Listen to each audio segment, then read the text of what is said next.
Hello and welcome to a presentation on our 4180 design project titled BabyBots. Today, Stevie, Vineeth, Injoo, and I will be discussing our team's rendition of BattleBots.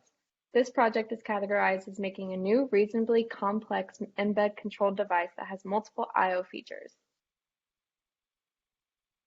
We wanted to create two robots that would battle each other much like spin BattleBots. Here, we would create two that are controlled differently, one using a Bluetooth controller, which works by the Adafruit Bluetooth app, and another using analog wires and push buttons. The bodies, however, would be the same as each other, both 3D printed with not much inlay to decrease the amount of weight. The ultimate goal was to stage a fight between bots that you can see in our final demonstration video. Each robot was equipped with a special weapon, and each controller inputs their bot's own score. The build and function of the robots are almost identical, other than what we just mentioned about how each are controlled. Each robot was 3D printed in PLA. One is spray painted white. Each body is about 3 by 5 inches. On the underside of the robot, we have two mounted DC motors towards one end of the body that will control two of the main wheels, which will be controlled. For balance, we have a swivel wheel that isn't controlled by anything, but moves with the movement of the car. Both cars/bots also have speakers within them that will be controlled by a Class D amplifier. These speakers are being controlled by PWM. For each hit, a tone will be set off indicating that the robot has scored a point. After 4 points, the robot will then play a winning song. In addition, we both have battery packs located on the underside as well. One 4-pack of AA batteries which will power the peripherals, and a 9-volt battery in the Bluetooth case that will control the motors exclusively to ensure everything is getting proper power. The motors operate the same in both robots. Each motor is connected to a dual H-bridge which will allow for forwards and backwards operation. Speaker, as stated before, is being controlled using PWM instead of AN.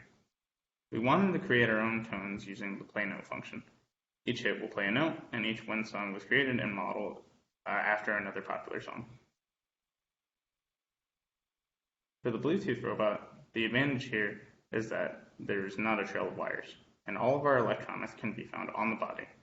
The heart of the robot is the Bluetooth module that will communicate with the embed and further to a smartphone. The smartphone controls the directional spin of the motors that cause the robot to move through an app called Adafruit. Additionally, the control pad on the app has some other push buttons that we utilize.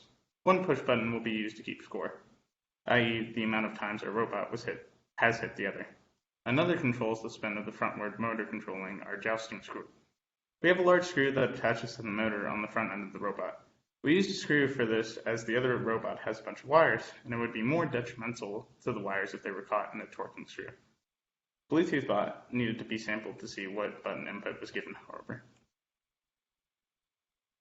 On the other side, we have the analog robot. This robot has two mounted breadboards that hold the electronics, including the embed, and there are long wires connected from said breadboards to a protoboard that acts as the robot's controller. The controller consists of an analog joystick with an included push button, as well as two additional push buttons. The joystick and the joystick push button control the drive and weapon of the robot respectively. The weapon is a ramp that will attempt to flip or disrupt the electronics on the other robot.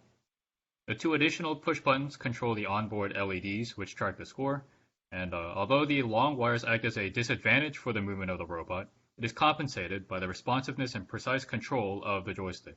When either the forward button is pressed or the joystick is pointed forward, the DC motors will be set to move forward at the same speed.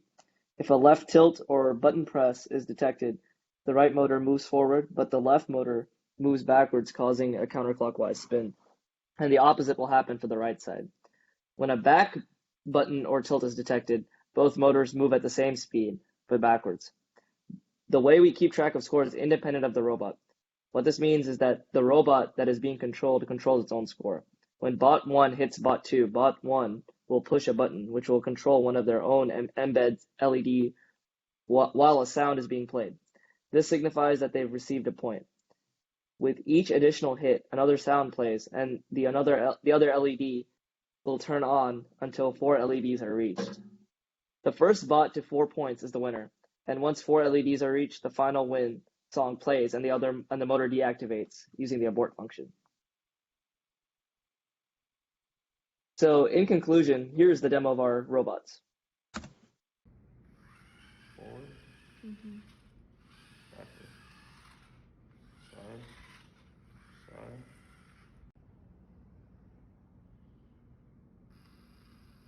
Mm-hmm.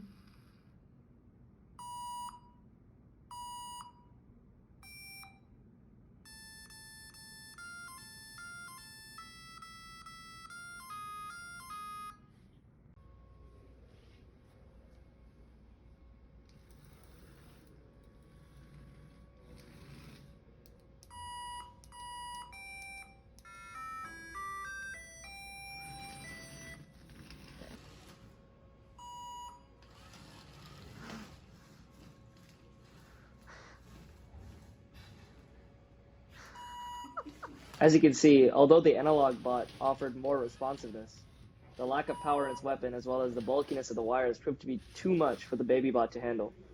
In the end, the Bluetooth bot prevailed with its slow and methodical fighting style. Future improvements on the project may be somehow speeding up the response of the wireless robot, perhaps with a different communication protocol, or maybe designing a new weapon for the analog robot. Both robots could also benefit from an additional functionality, such as a LCD screen to display robot metrics like the speed or battery life. But this has been our BabyBots project. Thank you for listening to our presentation.